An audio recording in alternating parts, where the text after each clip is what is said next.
اعوذ باللہ من الشیطان الرجیم بسم اللہ الرحمن الرحیم السلام علیکم ورحمۃ اللہ وبرکاتہ. Dear students, I heartily welcome to all of you in my educational YouTube channel. عزیز طلبہ و طالبات، میں وسیم قاضی، ٹیچر اردو ہائی اسکول ورود، میں آپ سبھی کا پھر سے میرے اس ایجوکیشنل یوٹیوب چینل میں استقبال کرتا ہوں. عزیز طلبہ و طالبات، ہم نے ہمارے پہلے کے پارٹ 1 ویڈیو میں تاریخ کے ماخذ اس سبق سے، طبعی ماخذ اس ٹاپک سے، عمارتیں اور تعمیرات اور اسی طرح سے مجسمے اور یادگاریں اس ٹاپک کے بارے میں ہم نے ہمارے پہلے پارٹ 1 ویڈیو میں معلومات حاصل کیے تھے. آج ہم ہمارے اس پارٹ 2 ویڈیو میں اخبارات و رسائل اور نقشے اور خاکے، اسی طرح سے زبانی ماخذ اس ٹاپک سے، جوشیلے گیت اور پواڑے اس ٹاپک کے بارے میں معلومات حاصل کریں گے انشاءاللہ. تو چلیے شروع کرتے ہیں، دیکھتے ہیں ہمارا آج کا پہلا ٹاپک تحریری ماخذ. عزیز طلبہ و طالبات، یاد رکھیے وہ تمام چیزیں جو لکھی ہوئی شکل میں موجود ہوتی ہے، وہ تمام چیزیں جو ریٹن فارم میں موجود ہوتی ہے، ان تمام چیزوں کی مدد سے ہم تاریخ کا مطالعہ کر سکتے ہیں. وہ تمام چیزیں جو لکھی ہوئی شکل میں موجود ہوتی ہے، ان تمام لکھی ہوئی چیزوں کی مدد سے ہم تاریخ کو آسانی کے ساتھ سمجھ سکتے ہیں. اسی طرح سے وہ تمام چیزیں جو تحریری شکل میں موجود ہوتی ہے، لکھی ہوئی شکل میں موجود ہوتی ہے، ان تمام چیزوں کو تحریری ماخذ میں شامل کیا جاتا ہے. تمام لکھی ہوئی چیزوں کو ریٹن سورسز میں شامل کیا جاتا ہے.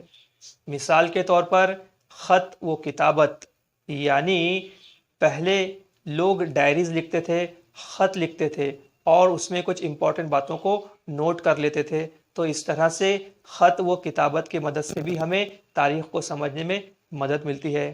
اسی طرح سے غیر ملکی افراد کے اندراجات، یعنی فورین اکاؤنٹس، اسی طرح سے اخبارات، سوانح عمریہ یعنی بایوگرافیز، اسی طرح سے رسائل، کارخانوں کے ریکارڈز، آپ بیتی یعنی آٹو بایوگرافک کتابیں وغیرہ، ان تمام چیزوں کا شمار تحریری ماخذ میں کیا جاتا ہے. یہ تمام چیزیں لکھی ہوئی شکل میں موجود ہوتی ہے، اسی لیے ان تمام چیزوں کو تحریری ماخذ میں شامل کیا جاتا ہے. اب ہم تحریری ماخذ اس ٹاپک سے اخبارات و رسائل اس ٹاپک کے بارے میں معلومات حاصل کرتے ہیں. یاد رکھیے اگر ہم اخبارات پڑھتے ہیں تو ان اخبارات کے ذریعے سے ہمیں عصری واقعات سے متعلق معلومات حاصل ہوتی ہے.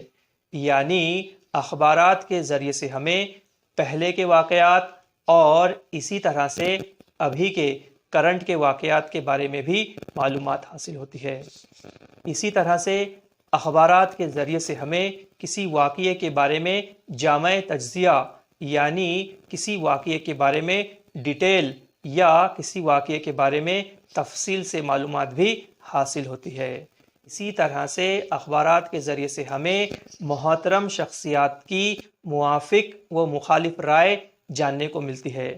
یعنی جو مشہور شخصیت ہوتے ہیں، جو فیمس پرسنالٹیز ہوتے ہیں، جو مشہور اشخاص ہوتے ہیں، تو ان مشہور شخصیتوں کی موافق و مخالف رائے بھی ہمیں ان اخبارات کے ذریعے سے جاننے کو ملتی ہے. ان مشہور شخصیتوں کے ویوز اور آئیڈیاز بھی ہمیں ان اخبارات کے ذریعے سے جاننے کو ملتے ہیں.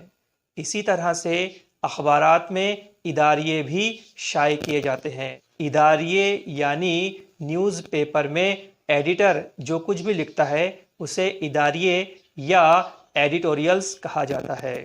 عزیز طلبہ و طالبات، اسی طرح سے اخبارات کے ذریعے سے ہمیں سیاسی، سماجی، معاشی اور تہذیبی تبدیلی کے بارے میں بھی معلومات حاصل ہوتی ہے. اسی طرح سے آزادی کے پہلے کے زمانے میں، یعنی انگریزی حکومت کے زمانے میں، ایسے بہت سے اخبارات تھے جنہوں نے لوگوں میں بیداری پیدا کرنے کا کام کیا تھا، جنہوں نے لوگوں کو بیدار کرنے کا کام کیا تھا. جیسے کہ